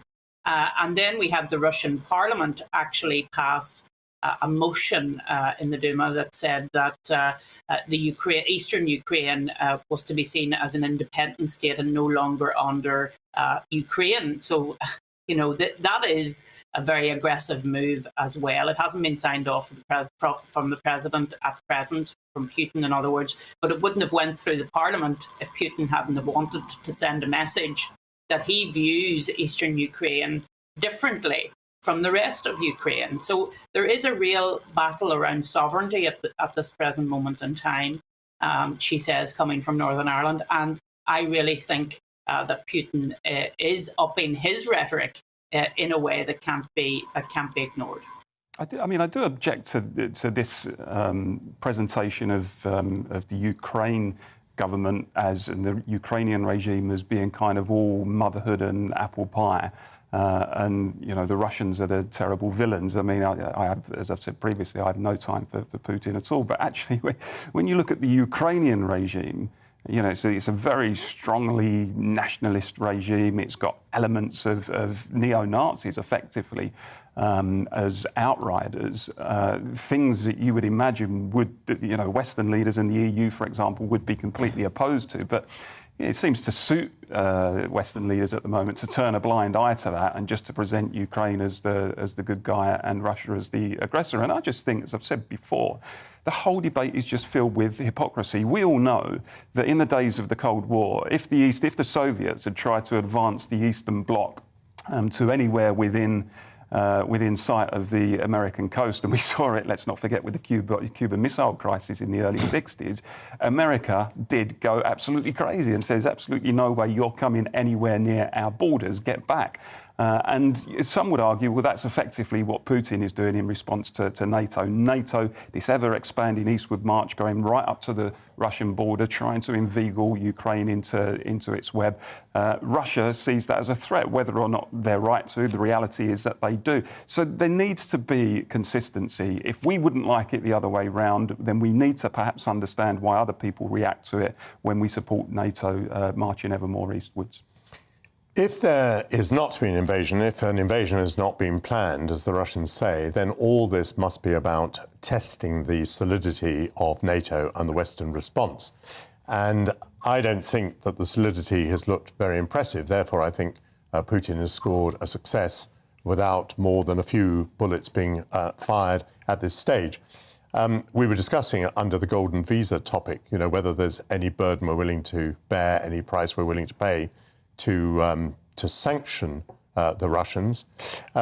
Arlene, how do you feel that the West has shaped up? I'll tell you what has struck me particularly, we might pick this up later in the programme too, is how the Germans have been so compromised by being dependent on the new pipeline for gas, Nord Stream 2. So compromised that they can't even mention the name of the pipeline as being a possible sanction. Yeah, and I think that is disgraceful, frankly. And I think the European Union has shown how disjointed they are in their response to what has been happening in Ukraine and Russia. I don't agree with Paul's analysis in relation to Russia. I think Ukraine is a sovereign country. Therefore, if someone is shooting into that foreign country and advising the residents of that sovereign country that they should come over to Russia because it's not safe to stay in that country, despite the people who are actually shooting in are the Russian-backed separatists. So I don't accept that analysis, and I do think that NATO has to send a very strong message to the Russian aggression, because if they don't, it will be seen that they're weak. And we've already had different reactions from different Western leaders, and of course the Russians have jumped on that. So there needs to be a very strong message, and I think our own Prime Minister has had a pretty good week this week. He has been very strong and he has sent some very good messages. So I think that NATO needs to solidify, despite the disunity in the European Union, and try to get a message across that it is a defensive alliance and it is there for the protection and for peace. That's what it's about. It's not about countries being able to roll into neighbouring countries like bullies and take part of their jurisdiction. And if I may, as a former NATO Defence Secretary, let me give a little bit of a riposte to Paul without necessarily giving him the right to reply today. But, I mean, what actually happened was that the countries of Eastern Europe had been invaded and dominated by the Soviet Union, and they were under oppression for decades after the Second World War. When the Soviet Union collapsed, those countries became democracies, and they applied for membership of NATO.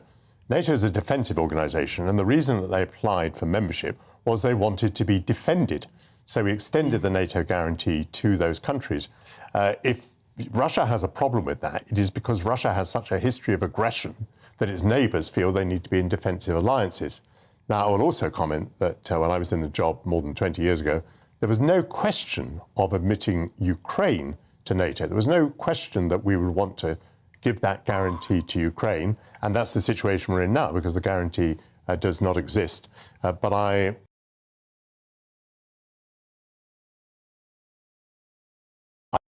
don't think this is the last time we're going to discuss it, and you'll get your right to reply next time.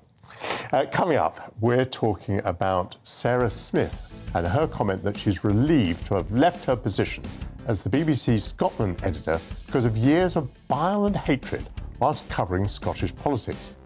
But first, time for the weather. Well, it's going to be very windy once again for most, with a band of heavy rain moving southeastwards. So let's have a look at the details. In the southwest of England will be mostly cloudy with patchy outbreaks of rain or drizzle at times. Windy with gales developing into the afternoon, feeling rather mild. It's also going to be cloudy in the southeast with outbreaks of rain affecting all areas. It's going to be windy here with the winds steadily increasing. On to Wales, further outbreaks of rain across South Wales. These will be heavy at times, especially in the west, windy with some gales developing. The Midlands will also be cloudy with patchy outbreaks of rain at times, although this will become heavier and more persistent later. It's going to be windy and gusty for all with possible gales. Persistent rain will be falling across the northeast with limited drier spells. The rain will be heavy at times with gales over coast and high ground. It's going to be a little bit drier and a little bit brighter in Scotland with some sunny spells possible. There will be blustery showers with a bit of a wintry touch to them over higher ground, and it is going to feel quite chilly. Heavy rain will just be clearing eastern parts of Northern Ireland with sunny spells and scattered blustery, perhaps wintry showers following. It's also going to be windy with coastal gales. Now, the rain will steadily clear southeast with showers following, wintry in the north and remaining windy for many.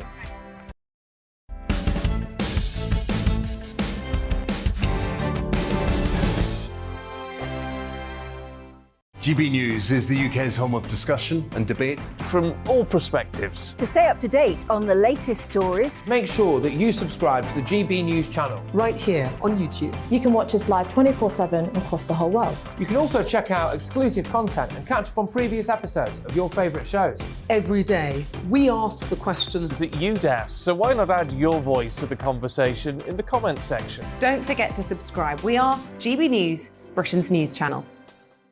Every night at 11 on GB News, we bring you the next day's stories the day before. It's basically like time travel. If it's a big story, we'll cover it, guaranteed. But we'll also have some fun along the way. Big opinions, big laughs. Sometimes big hair. This is Headliners, the paper review show that won't send you to sleep like the others will. 11 p.m, 7 nights a week. Join us.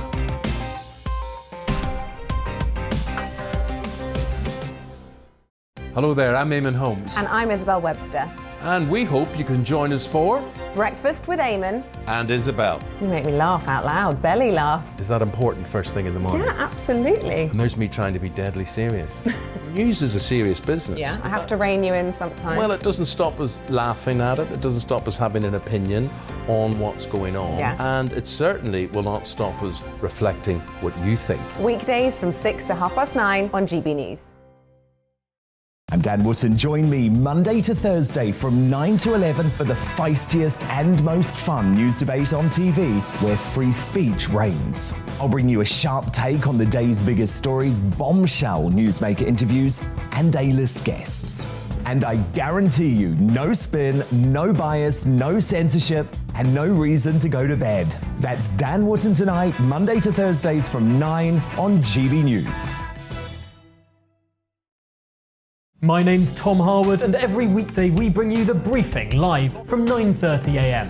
The stories, analysis, and live debate that you need to hear. Quite right, Tom, of course. Was this something that has been considered at all? Difficult to answer. Gas-guzzling helicopters circling. Noise is being made here. Joe Biden walking out. Thank you very much for joining us. Don't miss it. The Briefing with me, Tom Harwood, Monday to Friday, 9:30 a.m. on GB News. Join me, Gloria De Piero, Monday to Thursday at noon for The Briefing. We go to the parts of Parliament that you won't see elsewhere. Plus, there's exclusive interviews with MPs from all parties. But quite often, they paper over the real truth. Why does a working class lad like you join the Tories? That's a good question. Don't miss it, Monday to Thursdays at noon on GB News.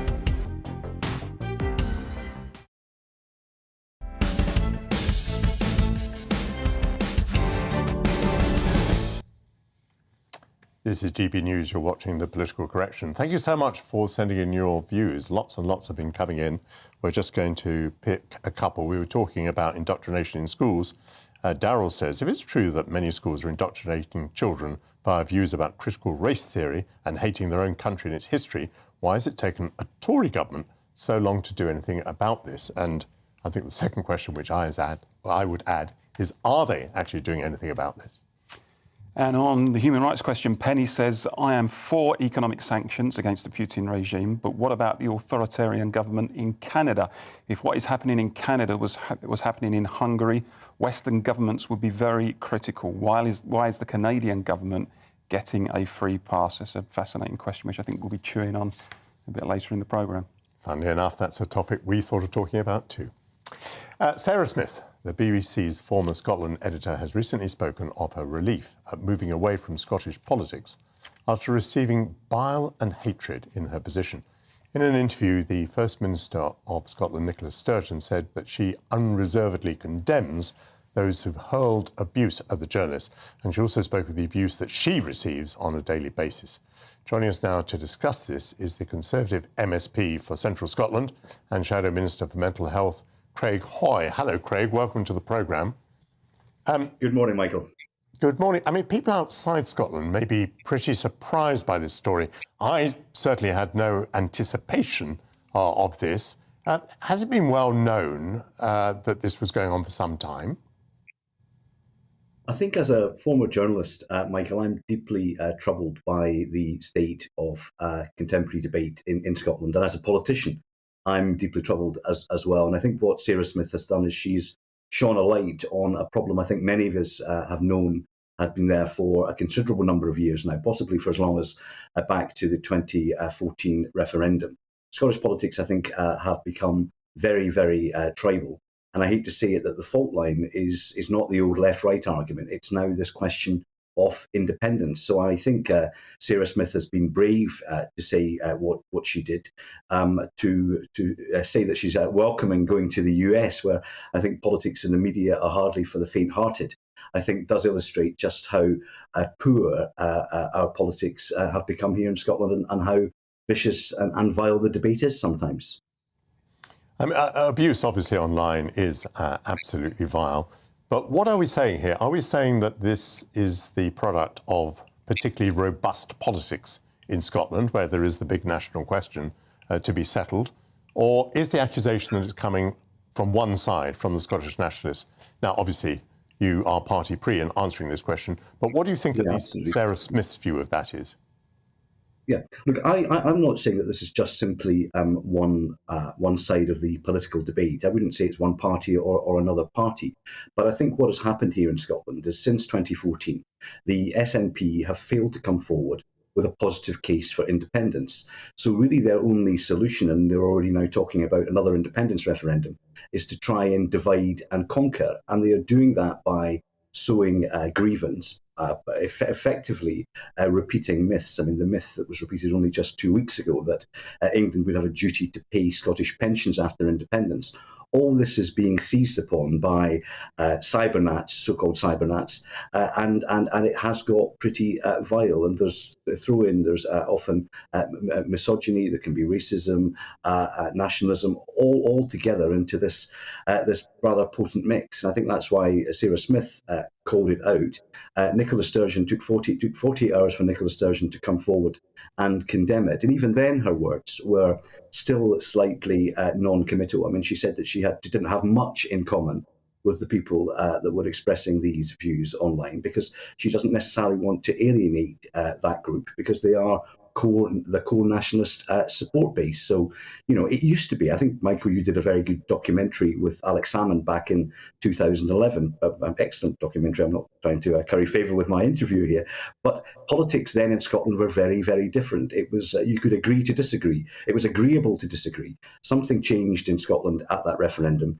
and it has only got worse since. And I think now that the drumbeat of another independence is being beaten at Holyrood, we can only expect to see more bitterness and more rancour entering into our political discourse. And that's why I think now the First Minister has to unequivocally call it out, stamp it out and make sure that she makes a firm stand from those within her own party and the broader independent support base, who I think have taken on board those myths and that division that she's sown and have weaponised it against their political opponents and also against the media. You mentioned misogyny, Craig. Do you have evidence for this? I mean, clearly, where a woman is involved, people are going to think that misogyny may be involved, but is there evidence of that? Well, I think if you look at some of the language, I won't repeat it on the programme, that Sarah Smith identified and some of the terms that were used against her, I think it would be difficult not to assume that's the case. The First Minister has said that she has been subject to that sort of abuse as well. I'm on the Scottish Conservative Party's candidates board here in Scotland, and I know from talking to young women who might be interested in coming forward for a political career that one of the key factors that persuades them otherwise is that they simply look online and they see that the levels of abuse that are often levelled at women and women in politics. And my colleague Annie Wells, who's a fantastic parliamentarian, wrote to the First Minister this week to ask the First Minister to call it out and to stamp it out and to make sure that it has no place in Scottish politics. Sarah Smith is an outstanding journalist. She also happens to be the daughter of John Smith, the former leader of the Labour Party, and of course a great advocate of unionism in Scotland. Is it alleged and is it realistic to think that part of the abuse comes because of her lineage? Sarah Smith didn't say that, but I would draw the same conclusions as you. I mean, obviously, her father was the late John Smith, the leader of the Labour Party in the UK. Her mother is in the House of Lords, and she worked for the British Broadcasting Corporation. So I think that would irk some on the ultra-nationalist side. But certainly when I looked at her output and her reporting, she was fair, she was impartial, she was a very, very good journalist. And for her to leave with these comments and to express this view about the state of Scottish politics, I think is a concern. We need to try and bring the country back together again. Think about it, Michael, here now. We're just coming out of the pandemic. The seeds of recovery are just being sown. And the First Minister is already talking about wanting to hold another divisive independence referendum next year. It makes no sense to me, and I think it makes no sense to the Scottish people. And that's why I think if you look at opinion polls here in Scotland now, even those who support the long-term objective of independence are saying not right now. Craig Hoy, thank you so much for your sycophantic remarks addressed to me and for your... Thank you very much indeed, Michael. Thank you. After the break, it will be time for Common Ground as we focus on the issues that bring the UK and its people together. But first, here are your latest news headlines.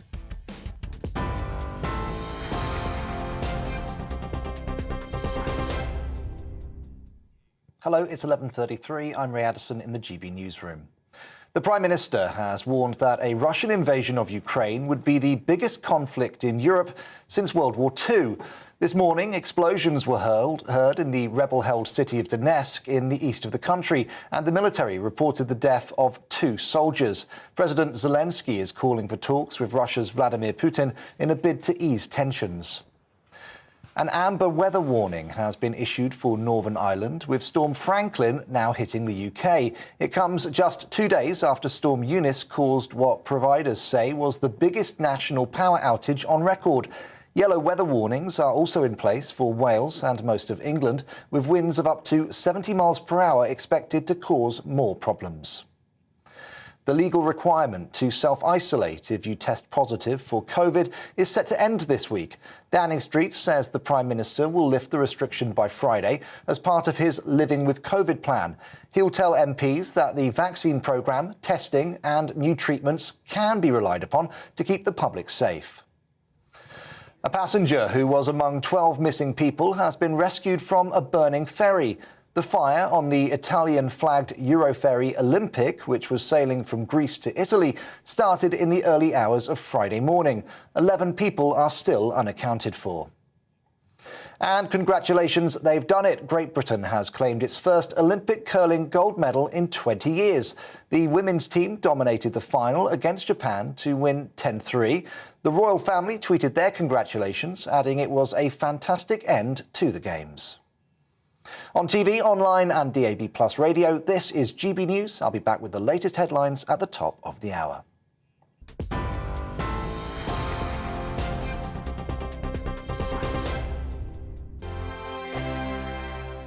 GB News is the UK's home of discussion and debate. From all perspectives. To stay up to date on the latest stories, make sure that you subscribe to the GB News channel. Right here on YouTube. You can watch us live 24/7 across the whole world. You can also check out exclusive content and catch up on previous episodes of your favourite shows. Every day, we ask the questions that you'd ask, so why not add your voice to the conversation in the comments section? Don't forget to subscribe. We are GB News, Britain's news channel.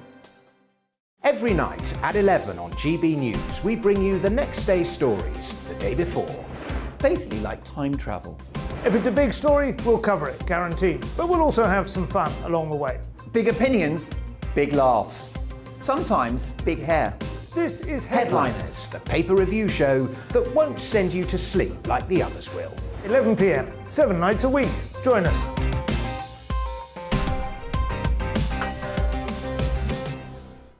Hello there, I'm Eamon Holmes. And I'm Isabel Webster.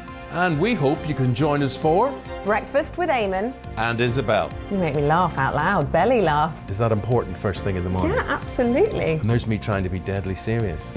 News is a serious business. Yeah, I have to rein you in sometimes. Well, it doesn't stop us laughing at it. It doesn't stop us having an opinion on what's going on. Yeah. And it certainly will not stop us reflecting what you think. Weekdays from 6 to 9:30 on GB News. I'm Dan Wootton. Join me Monday to Thursday from 9 to 11 for the feistiest and most fun news debate on TV, where free speech reigns. I'll bring you a sharp take on the day's biggest stories, bombshell newsmaker interviews, and A-list guests. And I guarantee you, no spin, no bias, no censorship, and no reason to go to bed. That's Dan Wootton Tonight, Monday to Thursdays from 9 on GB News.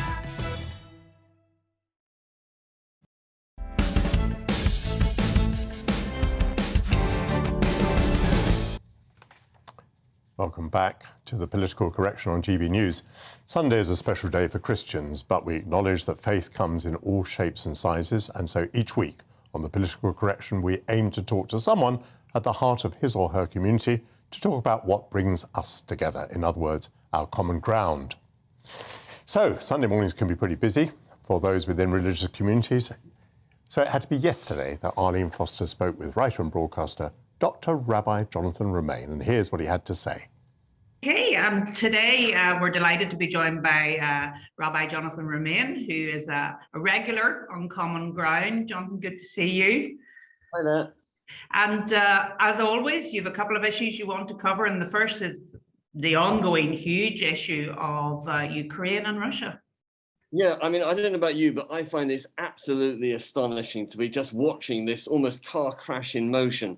And I can't believe that we're actually talking about a possible war in Europe for the first time since the Second World War. I mean, I know there was the problems in Serbia and Bosnia and Montenegro, but that was like a civil war. This is one country invading another.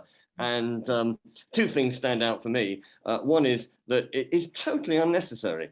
I mean, this is, it seems to me, totally manufactured by Vladimir Putin. You know, Ukraine hasn't done anything. He's just got these Russian Empire ambitions.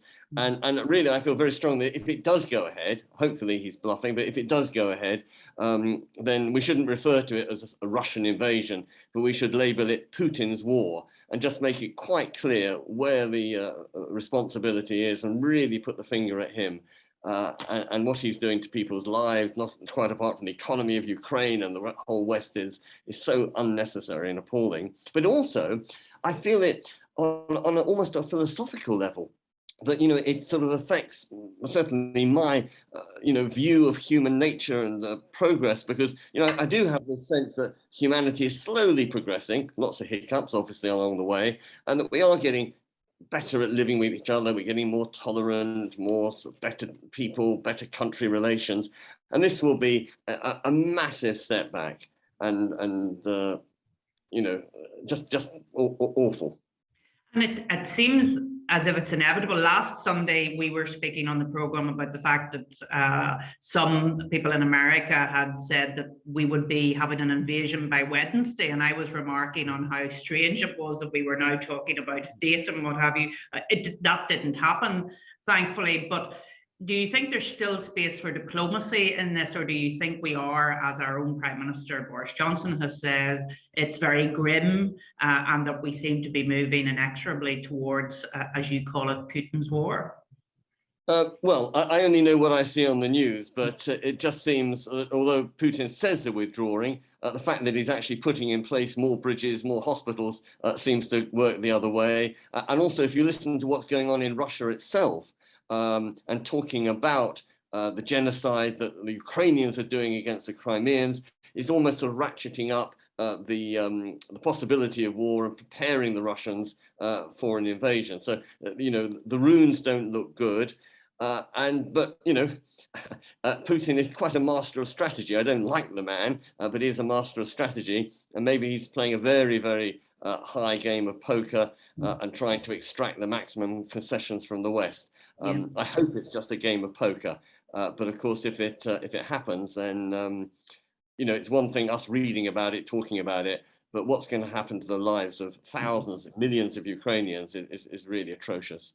And I think that's absolutely right, because we tend to talk about things in the abstract as if it doesn't really matter that much. But of course, we're talking about the lives of thousands, millions of people in the Ukraine. And indeed, if war is declared, what that will mean for those people. And it will affect us too, of course, because in a lesser sense, economically, because I'm sure the price of gas and will go up and the stock market will tumble and pensions will be affected. So we will actually feel the effects, much less than those on the ground over there. But for people shouldn't think, oh, it's over there, it's nothing to do with us. Actually, it is to do with us, both morally and economically. Yeah, absolutely. And talking about morally, your second story is on the post office scandal and the fact that so many sub-postmasters were wrongfully convicted. Yeah, this is horrendous. Every which way you look at this story, it is absolutely horrendous. The ruined lives, the massive error that was behind the accusations, the fact that actually the senior management in the post office knew that there were major errors in the computer system. The fact that even when they knew it, they didn't stop. They didn't say, right, we'll just prosecute those who are on the record so far, but they carried on. They pursued it through the courts. I find it very distressing that the CEO at the time was actually a minister of religion, ordained in the Church of England. Not only that, but was actually on the Church of England Ethics Advisory Committee. And yet she was persecuting incredibly. Well, I think it was the judge actually reprimanded her for her cruelty and incompetence. That's pretty damning, isn't it? And on top of all that, quite apart from these sub-postmasters being innocent people, they are actually people who are the hubs of many communities. The local post office, particularly in the smaller outlying villages, that is the social centre, particularly that, a lot of village halls have closed or even pubs have closed. You congregate in the post office, and that's where you buy your sweets and your postcards and your get well soon cards and maybe some other items. And the post offices have been such a bastion of social community. For them, of all people, to be suffering is appalling. So, as I said, it's such a bad news story. And I'm very glad it's now going through the courts. And I only hope that it's not just the post office that gets fined, but some of the senior manager who are responsible, and they don't hide behind sort of corporate bureaucracy, and so that individuals have to pay account, not just the post office itself. Yeah, and we were talking last week about trust in public institutions, such as the Metropolitan Police. It was last week that we were talking about. And of course, the post office is a public institution. And the fact that their leadership was so defensive about this for so long. This went on from 2000 right up to 2019. And they hid away the fact that this was a computer glitch that was causing this problem. It is really horrendous. You're so right about post office being at the heart of the community. And of course, those sub-postmasters were very well-respected people. And then they were accused of fraud. Really, really awful stuff. Yeah, I mean, and by the way, I'm a great admirer of the post office. Yeah. I used to work for them as when I was at university. It was just one of those Christmas jobs that you did. I don't know if it still happens now, but they employ students. So I was a former employee, and even today, despite all the hiccups, I post a letter, even second class, in Maidenhead, which is where I am, and it gets to wherever the next day. And despite COVID, despite all the problems, it still does a pretty good job. Yeah, it does. And I personally love receiving post in this age of technology. I still love getting a letter. And then your third issue today is about the Archbishop of Canterbury. Yes, I don't know whether this was tongue-in-cheek or whether it was a serious point, but you may remember he sort of slagged off a Great British Bake Off for being, I think he called it a gladiatorial contest with winners and losers. Even if the image is true, the analogy is correct, it's a pretty good advance from the bad old days of real gladiatorial when you actually got killed by your opponent or you got mauled to death by a lion. But I think there's a sort of deeper point behind it, in that he seemed, at the time at least, to be talking about the culture of winning and losing. And there was certainly a period in many schools where they actually tried to avoid competitive sports or competitive activities because it was felt bad to have winners and losers and we should all be equal, which I don't think is helpful. I actually do believe in competition. It's good to strive to win, to stretch yourself beyond what you think you can do. It's actually quite good to lose sometimes and know that, your effort wasn't enough and you just can't coast along in life, but you do have to put some oomph and backbone into what you're trying to do. And just try harder and keep on trying. And yes, you may get knocks in life, but that's what life's all about. It's a bit of a jungle out there. Religion does try and turn the jungle into a garden, but we have to fight for our corner. And I think there's a distinction between fighting well and fighting badly. So back to British Bake Off. Actually, the losers are treated quite well, and they're certainly paid for it. And there's an art of losing, to lose well, and also an art of winning, so that you're not malicious to your opponent, but you can applaud their effort. I was speaking at the Oxford Union debate, and on both sides of the argument, applauded the other side. We disagreed with what they said. We wanted them to lose, but we still applauded the points they made and the effort and the time they put into it. So you can lose well and you can win well. And personally, I think winning and losing is actually good education, whether it's for children or even adults. I couldn't agree with you more, Rabbi, because we teach our children that you lose well in sports and you should applaud the winners because that prepares them for life, because they're not always going to win in life and they have to be prepared for the downs as well as the ups. And I think that's really important. Yeah, and I love it when I watch football matches and, the players very often give each other a hug or a handshake, having really battled for 90 minutes. But they know, it's only a game, and the others did well or tried to do well, and that handshake's really just at the end is just as important a message as the taking the knee at the beginning. So no, Archbishop, I think you got this call wrong. So do I. So Jonathan, thank you so much for joining us again on Common Ground, and we look forward to having a chat in the near future. Thank you. Canadian Prime Minister Justin Trudeau this week invoked the Emergencies Act in response to the ongoing protests from truckers in Ottawa against COVID-19 restrictions in order to use the powers an urgent and critical situation that seriously endangers the lives, health or safety of Canadians is required, while a legal case has been brought against the federal government and more controversy was caused when the Canadian Parliament was shut down on the day that legislators would have had the chance to debate the measure. Joining us to discuss this is Laura Berger, a staff lawyer at the Canadian Civil Liberties Association. So what sorts of measures can be taken against protesters under these emergency powers, Laura? That's a great question. Under the proclamation of an emergency, the government has passed specific orders. First and foremost, one of the orders prohibits assemblies that can be reasonably believed to lead to a breach of the peace. And that's defined as anything that will seriously impede the movement of people or goods. So one of our concerns is that this order prohibits participating in disruptive protests, and the language of the order is not specifically limited to Ottawa or even to border crossings where we've seen protests. So we're concerned that this order applies across Canada and prohibits participating in any protest that could block, for instance, a sidewalk, a street at rush hour, or any movement of goods. There are also prohibitions on bringing children and minors under 18 to any of these protests, or even within a certain distance of these protests. So for instance, parents who wanted to attend a protest with their teenager, or even bring their teenager to observe a protest, that would be prohibited.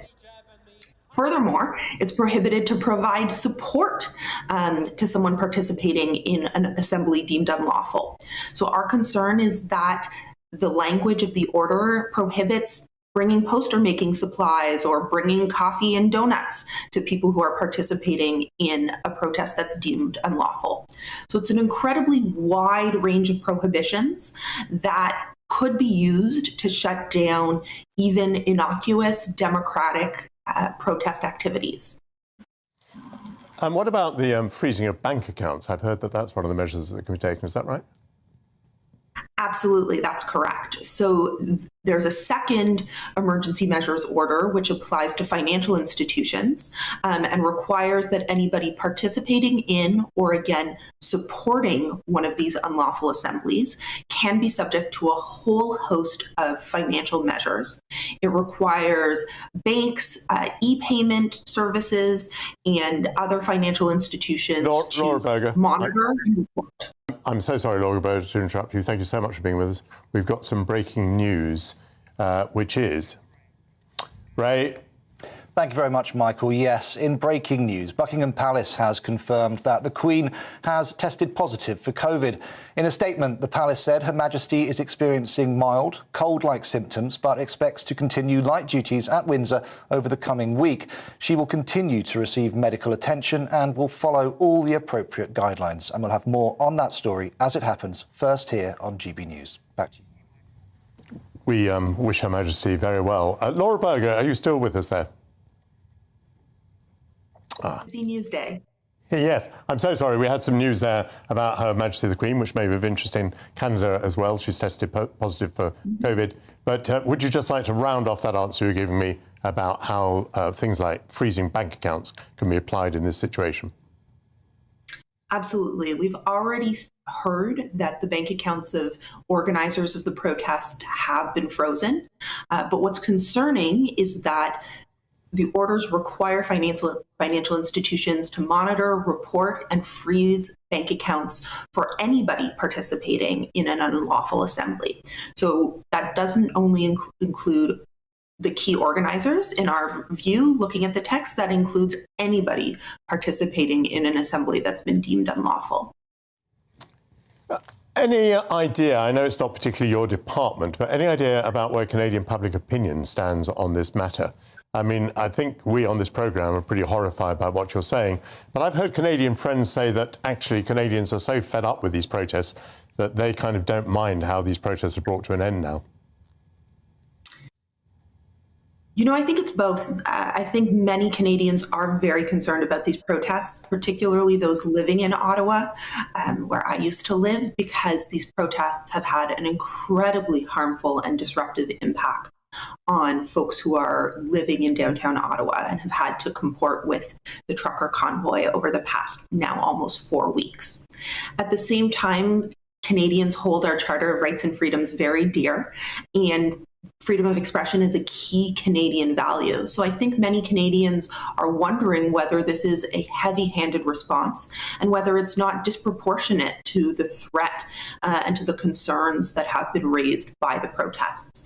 In particular, our government has triggered a nationwide emergency and has enacted emergency powers that apply coast to coast to coast, when really there seems to be a very specific concern right in downtown Ottawa. So I think many Canadians are both concerned about the imposition of the Emergencies Act, but also would like to see the end to disruptions. And I can tell you, I don't often agree with the Premier of Alberta, Jason Kenney, who sits in a very different position on the political spectrum than I suspect many other people. But he announced that their government will be challenging this measure in act, the invocation of the Emergencies Act in court, as my organization is doing as well. Laura Berger, thank you so much. And again, my apologies to you for interrupting with that breaking news that came from Buckingham Palace that Her Majesty the Queen has tested positive for COVID. Reassuring words coming from the palace, but it is the news that the Queen has COVID. Well, it's been an action-packed morning, and that is it from us. So thank you so much to Arlene. Thank you so much to Paul. Coming next is Alistair Stewart. Stay with us. The weather's coming first. Bye-bye. Well, it's going to be very windy once again for most, with a band of heavy rain moving southeastwards. So let's have a look at the details. In the southwest of England will be mostly cloudy with patchy outbreaks of rain or drizzle at times. Windy with gales developing into the afternoon, feeling rather mild. It's also going to be cloudy in the southeast with outbreaks of rain affecting all areas. It's going to be windy here with the winds steadily increasing. On to Wales, further outbreaks of rain across South Wales. These will be heavy at times, especially in the west, windy with some gales developing. The Midlands will also be cloudy with patchy outbreaks of rain at times, although this will become heavier and more persistent later. It's going to be windy and gusty for all with possible gales. Persistent rain will be falling across the northeast with limited drier spells. The rain will be heavy at times and it's going to be windy with gales over coast and high ground. It's going to be a little bit drier and a little bit brighter in Scotland with some sunny spells possible. There will be blustery showers with a bit of a wintry touch to them over higher ground, and it is going to feel quite chilly. Heavy rain will just be clearing eastern parts of Northern Ireland with sunny spells and scattered blustery, perhaps wintry showers following. It's also going to be windy with coastal gales. Now, the rain will steadily clear southeast with showers following, wintry in the north and remaining windy for many.